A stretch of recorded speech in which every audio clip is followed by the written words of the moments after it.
How to enable automatic backup to Google One. Hello and welcome back to our YouTube channel How to Tutorials. In today's video, I'm going to show you how you can enable automatic backup to Google One. In order to do so on your Android device, first of all, you will need to swipe down from the top to open the notification panel, and then at the top right, you'll be able to see the settings or the gear icon. Simply tap on the settings. And once you reach to the settings page, here scroll to find account and backup option. In some of the devices, you'll also be able to locate the system option. Simply tap on the option, and once you open it, there you'll be able to locate account and backup. Here I'm able to see the account and backup option directly in this page. Simply tap on this option, and here in this page, now look for the Google Drive section and then tap on backup data just below it. Once you tap on it, now in this page, you will need to follow the on-screen instructions to complete the setup.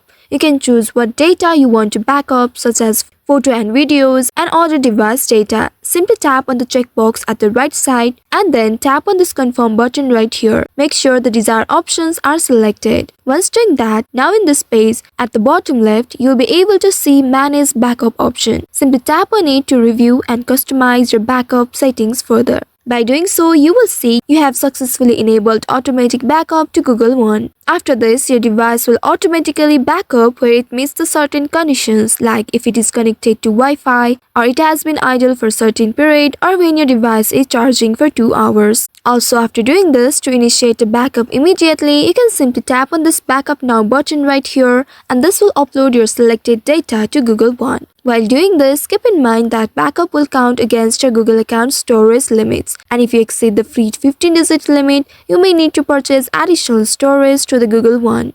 So by following these steps, you should be able to enable automatic backups to Google One on your Android device. I hope this tutorial was helpful. If yes, don't forget to like, share and subscribe to our channel. Also hit that bell icon to never miss any updates from us. Thank you for watching.